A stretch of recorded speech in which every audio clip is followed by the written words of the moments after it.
Our project is about colorism in the USA and specifically colorism in the media and entertainment industry.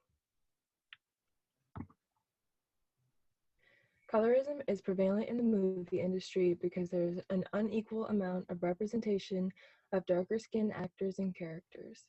The intent of colorism is the continuation of the biased representation and treatment of multicultural lives as opposed to white lives, as well as the judgment of a person based on their darker skin color. The purpose of our project is to raise awareness about the little representation that darker skinned actors and actresses have in the movie industry. Colorism relates to the target population because America watches a lot of movie and TVs, and data gathered on the global television market showed that there were 1.67 billion TV households worldwide that paid. We look up to who we watch on TV and in movies, and everyone deserves the opportunity to see someone that looks like them on the screen. If minorities are not given equal representation, and young children and adults will internalize that and see themselves and people of a darker skin tone more negatively. Adding on to that, when minorities are just underdeveloped characters and are simply there for a diversity requirement, young children as well as adults will see that representation and internalize those ideologies. In addition, when minorities are given a main role, it is often about the trauma their race faces or has faced, suggesting that minorities do not have a regular coming-of-age teen drama or that their only issues in life are centered around their race.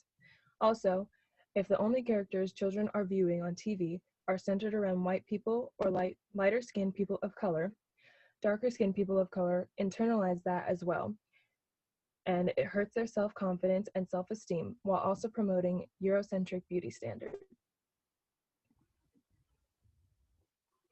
Some key definitions in our project are colorism, which is prejudice or discrimination, especially within a racial or ethnic group, favoring people with lighter skin over those with darker skin.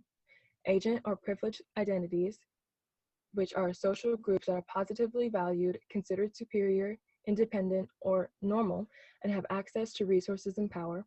And in the case of this presentation, it is white and lighter skinned actors and actresses. Target or oppressed identities, which are social groups that are negatively valued, considered to be inferior, abnormal, or dependent, and given limited access to resources and social power. In the case of this presentation, those would be minority actors and actresses. And prejudice, a judgment or belief that is formed on insufficient grounds before facts are known or in disregard of facts that contradict it. Prejudices are learned and they can be unlearned. So here are some contemporary examples that we see today. Books like The Hate You Give put images to the words that are taking place, such as, an example would be the Black Lives Matter movement that just happened and is continuously happening. But there's a difference in the posters, as you can see. The book has a darker skinned character who the author envisioned, but the movie version of the book is played by a lighter skinned character, an actor. This is an example of whitewashing of characters of color because of preconceived notions and prejudices that Jacqueline talked about. This additionally, there's also a problem of a lack of coming of age stories for people of color, and furthermore, there's reserved for movies with a white majority cast.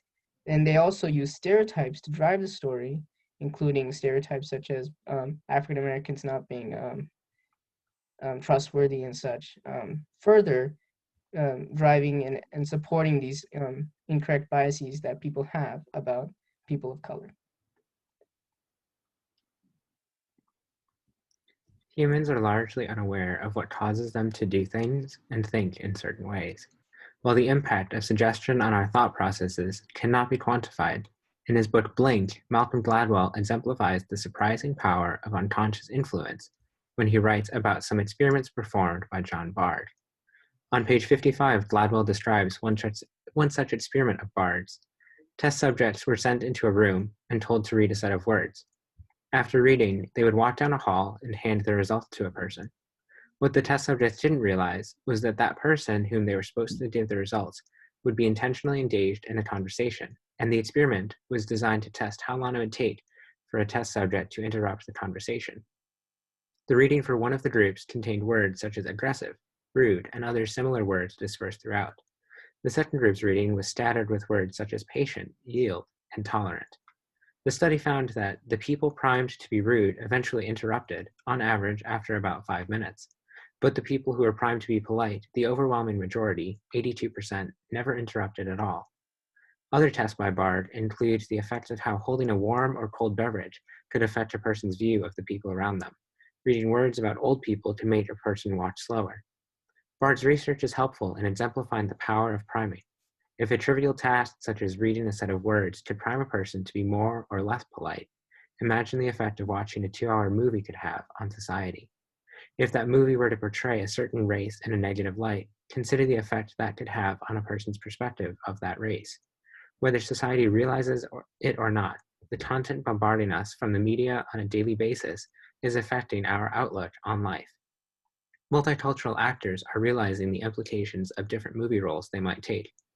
Gina Rodriguez discusses how she views the power of acting on page 77 of Nancy Yuen's book when she says, "I want Latinas to look at the TV and get confirmation that yes, we are the doctors, the lawyers, the investment bankers, and the reason that's important is because little kids look at the screen and they wonder, where do I fit in?"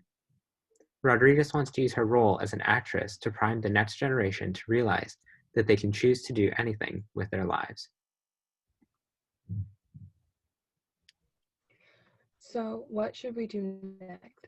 As a society, we need to address the issues in the media that are causing this misrepresentation of minorities. There needs to be a change in the way minority characters are presented to the public.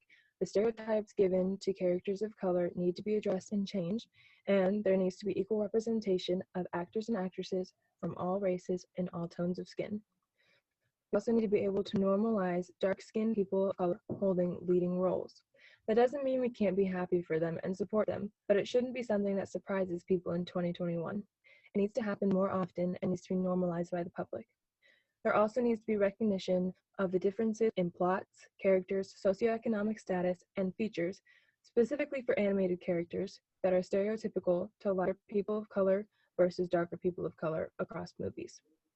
We believe a great way to move forward is for people to understand what they are watching, and how that may be influencing their opinions and perceptions of minorities who may be darker in skin tone, as well as how that might affect a minority who is a darker skin tone themselves. What can you do on a personal level? Something you can do at a personal level is to watch films with a diverse cast to support actors and actresses of all races and skin tones. Do not let movies and TV shows be the basis of your opinions on beauty standards and your self-esteem/self-confidence. Don't be afraid to discuss movies and the representation of characters with other people and with yourself. Ask, does the movie promote accurate and equal representation? How might this positively or negatively affect my and others' perceptions of beauty standards? Would this affect people that I know that identify as minorities and are darker skinned people of color? How would the representation in this film/TV show positively or negatively affect my self-esteem if I was white, a light-skinned person of color, or a dark-skinned person of color? Don't be afraid to inform the people you associate with who may not have as much knowledge as you that colorism in the media exists and it is offensive and hurtful to minorities.